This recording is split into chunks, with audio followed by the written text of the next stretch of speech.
For today's step-by-step video tutorial, we are going to be making this super cute embroidered crochet flower bag. In today's video tutorial, I am going to show you all the different panel pieces that you are going to be making to put together your bag. I will show you how to make these lazy daisies. They are super easy to make. I also have a lazy daisy modification tutorial in here where we are going to be making a double lazy daisy. I'm also going to show you how to make a French knot. And then once we have all of our lazy daisies embroidered all over our bag panels, I will show you how to put it all together. I'm going to show you how we create this strap with some really simple folds, some really easy single crochet, and then we're also going to be adding a little bit of surface slip stitch to the bottom of the bag to help stabilize it. For this bag, I used a new yarn from Lion Brand called Feels Like Cuddles. It is a number 5 bulky weight yarn. It's super soft. It's 100% polyester. It's machine washable and dryable. It comes in a ton of really pretty colors, so you have so many choices to pick from to make your very own embroidered crochet flower bag. The colors that I used are Leek, which is the green, Mushroom, which is this really pretty purpley gray, and then for the center of all of my lazy daisies and the trim around this bag, I use this really pretty yellow called Sunflower. Alright guys, let's jump right into our step-by-step video tutorial and make this perfect bag for spring. Alright guys, so let's take a look at the pieces that we have to create to make this super cute embroidered bag. So first off here, I've got the bag strap, which includes the sides of the bag and the strap, and I also have the bag body panel. Now, you are going to need to reference the written pattern for all of the stitch counts for this, but I just want to go over it really quickly to kind of show you what these look like before we seam everything together. So the first thing that we're going to make is the bag panel. So the bag panel is huge, right? So we will start the bag panel with a foundation single crochet, and then we're going to work a whole bunch of rows. Okay, so this is where we start with row 1. This is creating the front of the bag, and then we have the bottom of the bag is towards the middle of the panel, and then we have the back of the bag, and then we have the flap that's going to fold over.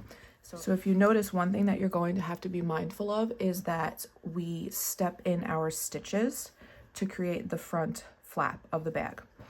So this is all going to get folded up, right?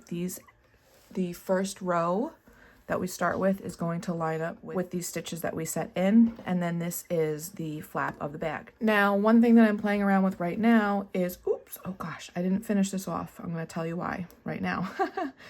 Oh no, oh no, oh no, oh no. Hold on. Oh goodness. Okay, I didn't finish this off because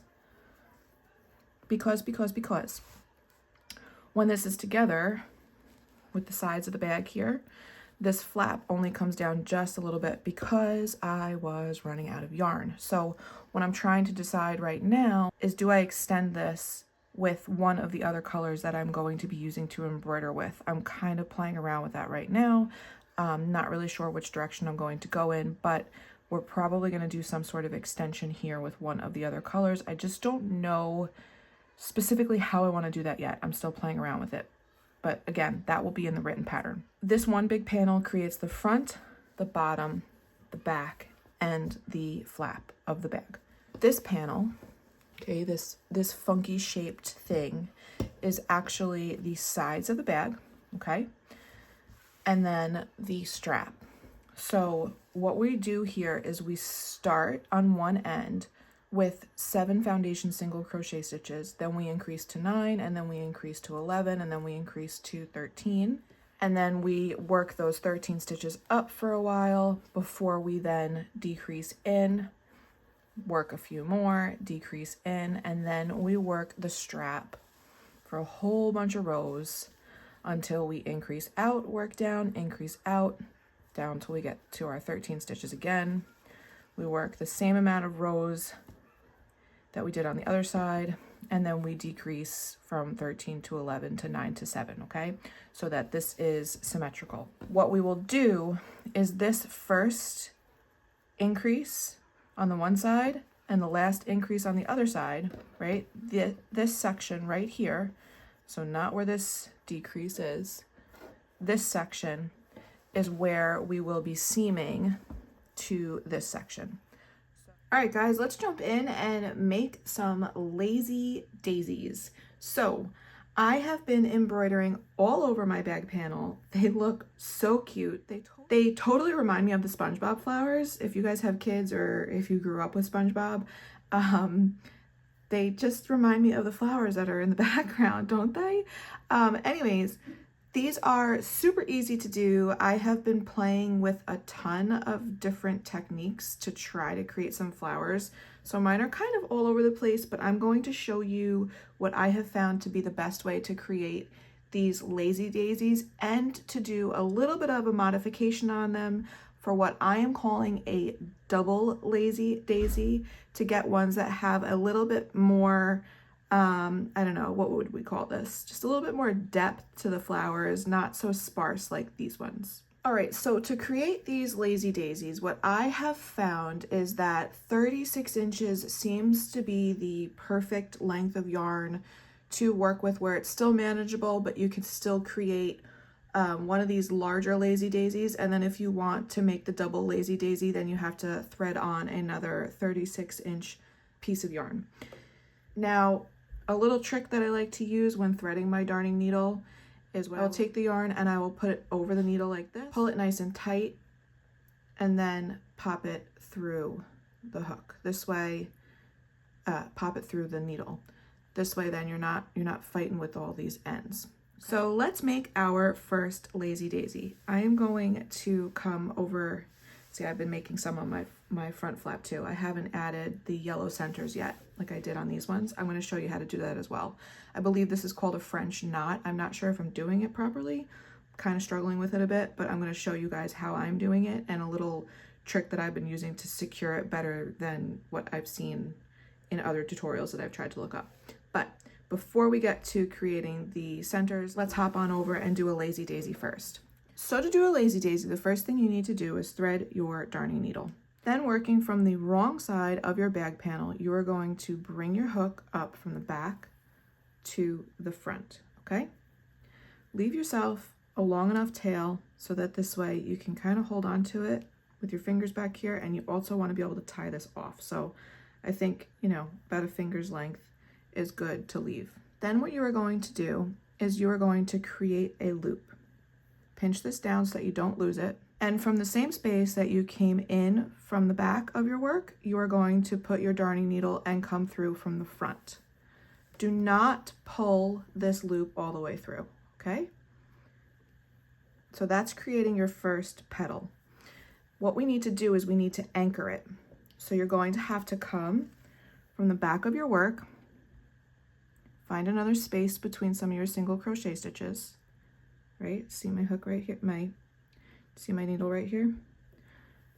Come up through the back, like that, and then go back down through that same space on the outside of your petal, okay? And that creates your first lazy daisy petal.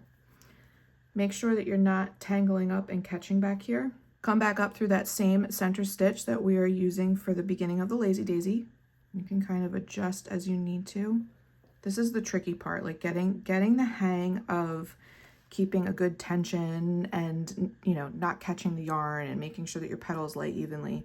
It definitely takes some practice. I mean, some of my first lazy daisies are pretty messy. Not gonna lie, I actually cut a few of them off and started over because they were terrible. So you're gonna create another petal again, right? So keep your yarn over here, come back down through the center, pull through.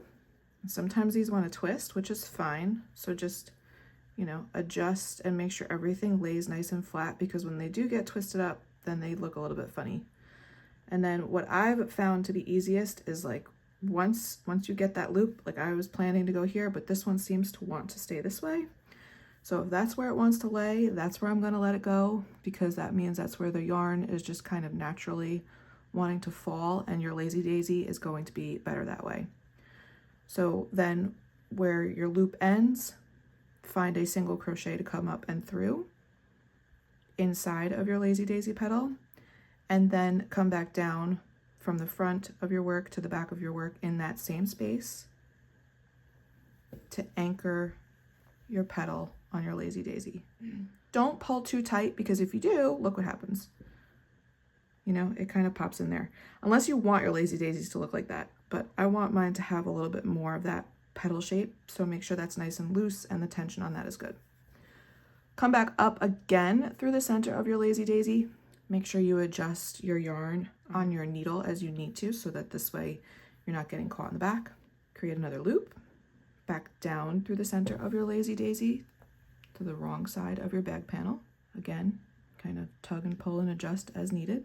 Find another stitch to bring this up through. If I want to try to get a petal there and there, maybe I should move this one over just a bit. Let's come over here. How's that look? Yeah, then I could put one here and here. Come up through my Lazy Daisy petal, through a single crochet.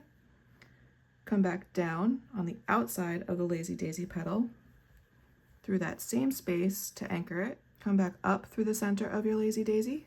Set up for another petal by going back down through the center of your Lazy Daisy. Do not pull all the way through. Figure out where you want to get this next one to land. I'm going to go right about here, so I'm going to find a space in these single crochet stitches. Come up inside of the Lazy Daisy petal. Go back down through the outside of the Lazy Daisy petal using that same stitch. Come back up through the center. Lay out another petal, back down through the center, adjust as needed. Let's see, I think it's better if I turn that one. Yeah, flip that. See how I had it when I went back down, it was kind of twisted here at the base. I'm going to flip that over so it lays more flat. Figure out where I want that one to land, right about there. That stitch looks like it lines up pretty good with that location. Pull up through my Lazy Daisy petal and then come back down. Now I still have a good amount of yarn on the end of my tail. The 36 inches is more than enough for you to create a Lazy Daisy in about a 9 by 9 area. I do have some smaller ones that I've been making, and it's enough to either double them up or move into another Lazy Daisy. But 36 inches seems to be the perfect amount of yarn to create your Lazy Daisies without getting all tangled up, and still have enough to tie off comfortably, so that this way you're not having too short of ends to try to tie. Okay, so this is a standard Lazy Daisy, a single petal Lazy Daisy. I'm not really sure what I want to call it, because this is just what you see when you do a Lazy Daisy. I am doing some of them as a double Lazy Daisy, so I'm going to show you how I've been doing that. Now this is a little bit more tedious, but it's doable. It gives a little bit more depth to your Lazy Daisies when you add this to it. So what I'm going to do is I'm going to show you how I am making this a double Lazy Daisy using what I have left here. So I'll just probably be able to do a petal or two. We'll see. So what you're going to do, now this is where it gets a little tricky. So you're going to come back up, right, through your Lazy Daisy in the center. Okay, and then you are going to pick up again in this loop. So I have found that it's easier to pick up through the loop that you anchored your Lazy Daisy with and try to stay within the center of that Lazy Daisy petal. So play around with that tension to kind of make this a little bit tighter than that outside petal. And then you have to come back down through the center of your Lazy Daisy. Now, what you want to do here is you want to split through one of these yarns to try to anchor it, okay? Because this is going to be, these petals are created a little bit differently. So you come back up through the center, you pick up in one of the anchor stitches of a Lazy Daisy petal, and then you come back down. But again, you want to try to like split some of these yarns. So find the best place to do that. Make sure that when you do it, you don't pull anything and mess up any of the tension on your other petals. So you want to be able to like pinch and hold it, and then come back down. Then come again to the back and look for somewhere that you can maybe split some yarn this way so that you're kind of anchoring this yarn again. Come back up through your center and then pick another lazy daisy petal. I'm going to come through into, I'll come into the next one. All right, so I'm going to make sure that this is all nice and even, right? Make sure that petal is laid out nicely. And I'm going to come through that anchor stitch on the lazy daisy petal on the inside of the petal, right? So I'm kind of making sure I'm inside my petal. Bring my yarn through. Okay. Be very mindful of my tension, and then I'm going to come back through and bring it down through the center, again, trying to kind of split some of this yarn so that it's anchoring it. Okay. I'm going to come back here. I want to make sure I don't pull that too tight. Adjust this. See how nice those look? Right? It took me a while to kind of figure out the best way to do that. Now what I'll do is I've only got this much left back here, so I'm going to tie this off. What I will do is I will get another 36-inch piece of yarn, and I'm going to set up another lazy daisy somewhere over here, right? I'll set another one up, and then I'll use the remainder of that tail to complete these last couple of stitches on the double lazy daisy. So if you could see on the back, it gets a little hairy because I've done, you know, I'd do some smaller ones and I would jump over into some larger ones to make them double lazy daisies, or I'd leave them as a regular lazy daisy. But you have all the freedom to do just single lazy daisies or double lazy daisies. You can mix and match some of them, like this one I didn't complete yet. Oh, this one's getting pinched a little. This one I did not finish making these petals into double lazy daisies. I'll do that as I add another flower here. So maybe I'll do a little lazy daisy here so I have a much longer tail left of that 36 inches and come in to complete these two petals. So you have a ton of creative freedom when it comes to making these lazy daisies on your bag. I'm going to keep going. So I've been working across my front flap. I've got to come down through the rest of the back of my bag panel, and this is the front of the bag, which when we go like this and put it together, okay, here's the back. So I got to do the back, right? Flip this over. So this is the front of the bag. Once this is all assembled, that's what it will look like. I am, however, working on a little design element for the bottom. Don't know that it's going to work yet, but what I'm going to do is I'm going to leave this bottom section here unworked, these last couple of rows, because this is where the base is going to be. And what I'm going to try to do is to add some surface slip stitches through all of these rows, either using the mushroom or the sunflower to create a little bit sturdier of a bag base. I'm not entirely sure if it's going to work the way that I want it to yet, so we will see if that happens. But for now, I'm going to leave my lazy daisies off in this bottom section until I decide if it's going to work or not. Let's take a look at how we create the centers. See this one? Look at that. That is what I'm trying to avoid. I think I found a way to not have this happen. So I'm going to show you how I'm creating these centers so that this doesn't happen and they stay nice and secure. I got to secure this one down. So these are called French knots. I've looked at a couple of different tutorials. I don't know how people are getting them to stay the way that they are doing them. So I'm doing a modified French knot. So I'm going to show you how to do that now. Now, I had a nice long piece of this sunflower color that I've just been jumping from flower to flower to avoid having to weave in all these ends, but it is creating this crazy mess on the back of my work, which is totally fine because this is a great bag to do a lining on anyways. So I'm going to rethread sunflower, and let's see, I'm somewhere over here.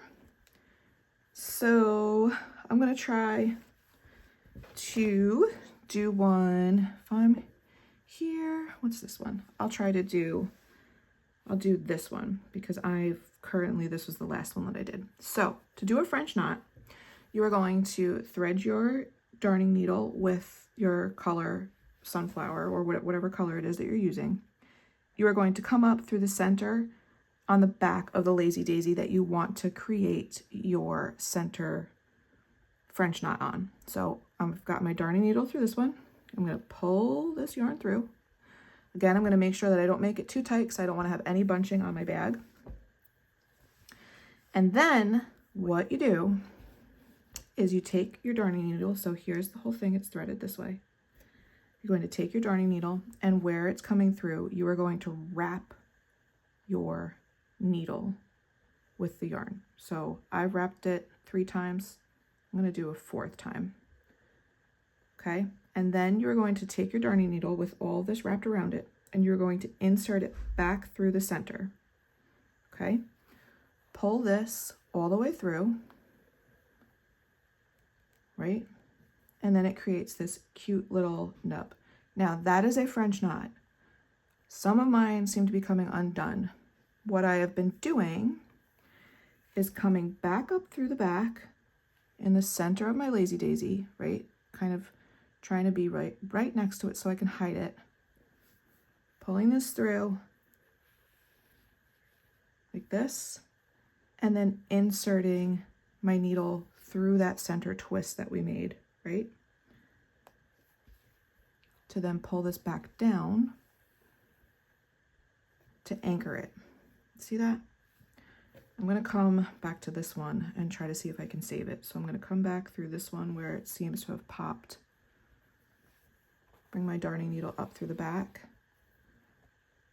And I'm going to get my needle in that twist, pop it through, and pull it back down. Let's see if that worked. Oh, good. It looks like it worked. And that is how you do what I am calling a modified French knot. So I still have this long tail, so I'm going to keep moving through the rest of these flowers until I get to the end of this yarn, and then I will tie it off and continue on my way making more lazy daisies on this entire bag panel. Once you've added all the lazy daisies to your bag panel and you are satisfied with how you've laid them all out, let's jump on over to seaming together your bag body to the sides and the strap. All right guys, so I still have quite a bit more flowers to create on this really cute bag. I have barely done any on the back, like 1.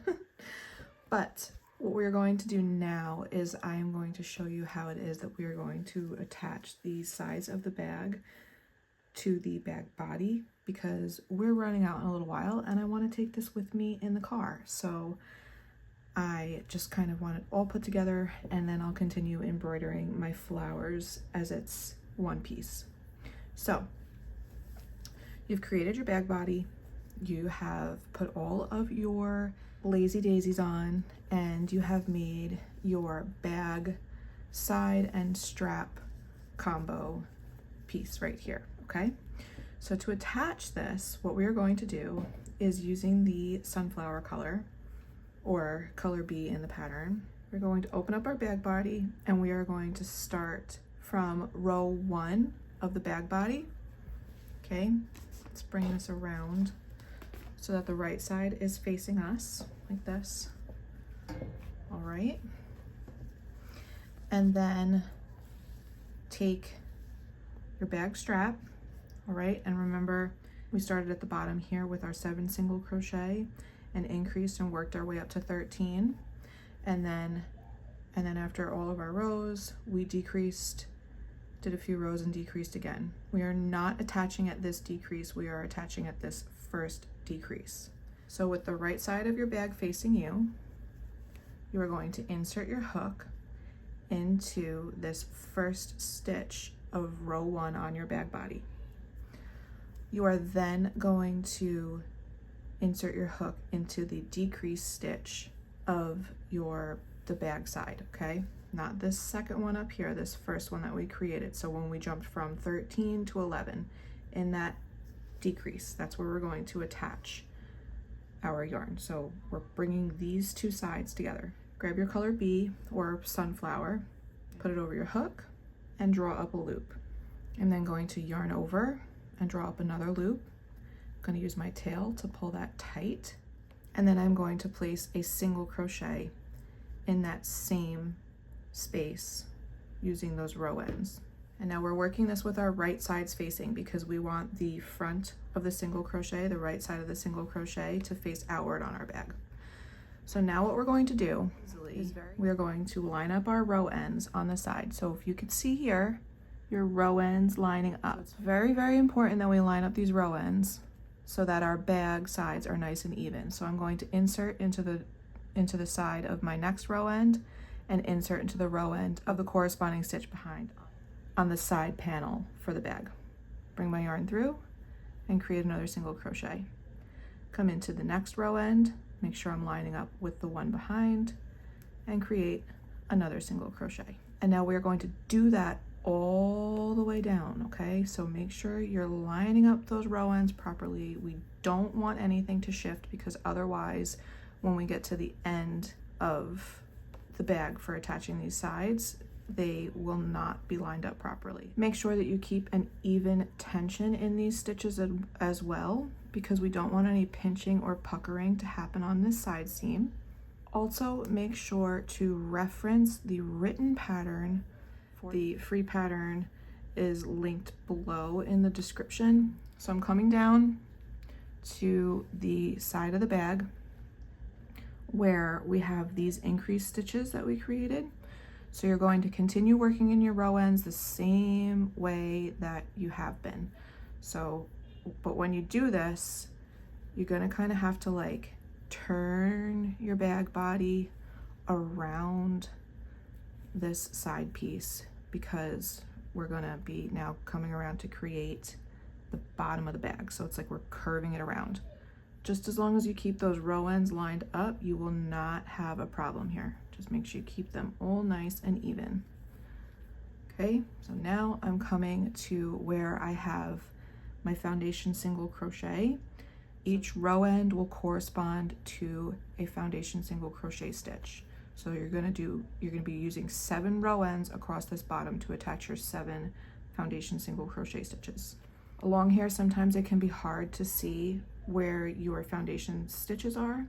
So what would help is if you count 1, 2, 3, 4, 5, 6, and 7, so that this way you know that you're picking up that 7th stitch and not still kind of working in some weird spot. So that will help make sure that you have the correct stitches. Be very mindful of your tension in this section because again, we don't want any puckering or pulling. Now here we go. I'm gonna have to kind of bring this whole piece to my left side. So now you can see this is the back of the single crochets. And now I'm going to flip my bag body around with the side of the bag. Okay, shake that out. So the right side of our bag body is still facing us, but this is now the back. And now I'm going to continue working up the side. So over here is a good spot for you to check to make sure that everything is still lining up right. On the back of your bag body, you have this little portion that we came in, okay? So that last stitch is going to line up with the last row that has 13 single crochet, and all of these should line up. So here I am coming to the end of my side seam.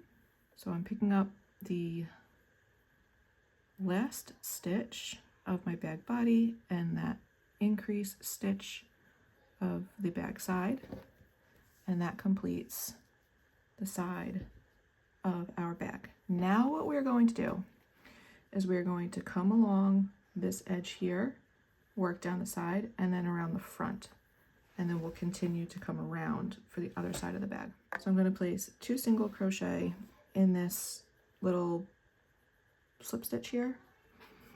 I'm going to turn my bag.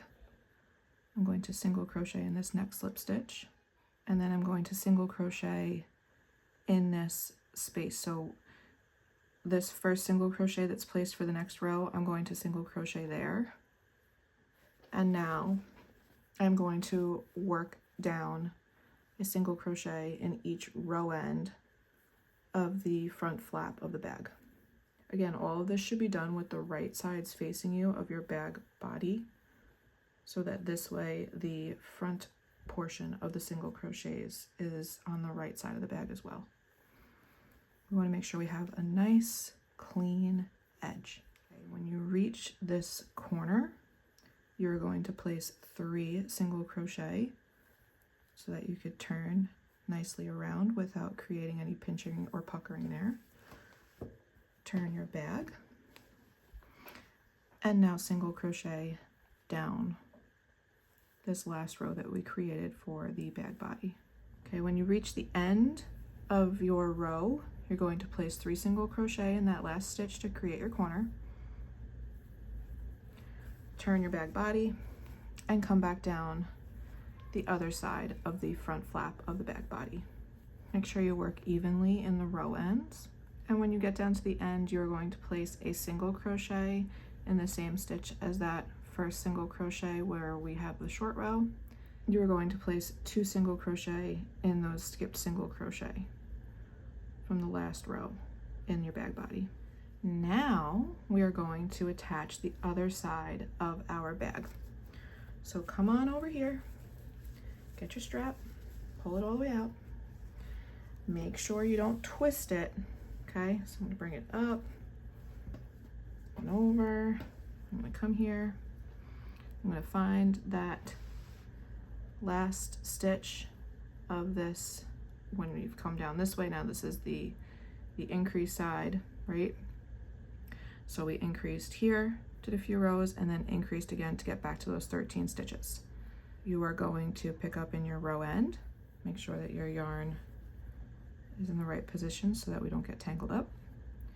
Pick up in that row end where we've got those 13 stitches and create your first single crochet, attaching the bag body to the other side of your bag. So now again, being very mindful that you are aligning your row ends, work your bag body and the side of your bag together using single crochet stitches, and continue working down the side of your bag body and bag side with your single crochet stitches. Coming to where those decreases are, or increases depending on which way you put your strap on, make sure you are aligning those row ends still and just make it so that the bag body kind of curves around. I'm going to come back and I'm going to count my 1, 2, 3, 4, 5, 6, 7. So that's my 7th stitch. This is my next row end. Pick up that 7th stitch, place my single crochet, and now make sure to align each row end with a single crochet stitch. Coming here to my last couple of row ends, and they are lining up perfectly. That is amazing. That makes me happy. I love when a plan works out. All right, so let's get those last 2 together. Okay, and now what we're going to do is we're going to turn, and we're going to come across the front of our bag right here. So in this last stitch where I just placed my 1 single crochet to bring these last 2 sides together, I'm going to place 2 more to make a nice edge, and then I'm going to single crochet across this last row of my bag body. Okay, so here I am coming to the end, and this is where we started. So right here, I don't want this to get bulky, so I'm going to place 2 single crochet in this last stitch so that it lays flat but it's not too bulky. I'm going to cut, pull this through, and then I'm going to grab my darning needle and I will loop that through right here. So again, put the yarn over the eye of your needle, pull it nice and tight, that pinch so we can get that through right there. And then in this first single crochet, I'm going to come through under both loops like this, pull this through, and then I'm going to come in between the top loops of my single crochet, the last one that I made, pull that tight, see how nice that hides. Okay, and then I'm just gonna anchor this down right now. I'm not gonna weave it in totally yet because I'm not completely done. So pull that through and just kind of anchor it so it doesn't loosen up too much on me. Look at that, perfect. So now let's take a look. Let's take a look-see, guys. Let's bring this out just a bit so we could see the whole thing. Oh my goodness, look at how cute. Oh, it's so cute. It's so cute. All right, guys, so I played around with a couple of different options for closing up this bag. You could either leave it as it is or come up with something else completely different from what I did. But what I decided to do was reattach my yarn in one of these outside corners from our bag, and I worked my way up through the couple of short rows here and the decrease until I hit the 9 stitches that we did for the whole strap over here. And then I brought this together and I single crocheted the 9 stitches together using the row ends until I came back down to where we increased again, and then I single crocheted down. Then you're going to have to finish off, weave this all in, and do some single crochet on your edge here, and then again on the other side where you didn't start from. If you don't want this put together, you very easily could just start back from one of these corners, come up and over. Don't bring this together. Work all the way around your edge and single crochet back down to this corner, and then finish this off, and then come back from this one and go all the way around and just trim your strap with the color B or sunflower if you wanted to do it that way. You could leave it as is. You could do some surface slip stitch detailing like I did on the bottom over here to make it a little bit more sturdy. You have a ton of options for how you can style the strap of your bag. Then moving on to the base, what I decided to do was a few rows of surface slip stitch. This really helped to sturdy up the base of this bag. I definitely could come in and do some more if I wanted to, but just a couple of rows I felt like was good. I chose to use sunflower on the bottom. You could come in if you wanted to and use your other color, whether it be the lavender like I used or something else, or you could even do both. You could add more or less of these surface slip stitches, whatever you choose to do down here. I'm sure it will be absolutely perfect. Make sure to reference the written pattern. I'm going to link that up here for you guys, the free pattern on my blog post, which all of these instructions are written out for, so that this way you can read through all of it and get making on your really cute embroidered flower bag. Thank you all for hanging out with me today to make your very own embroidered crochet flower bag. I hope that this video tutorial was helpful. As always, please make sure to like and subscribe so that this way you never miss any of my free patterns, video tutorials, and just all around yarny goodness.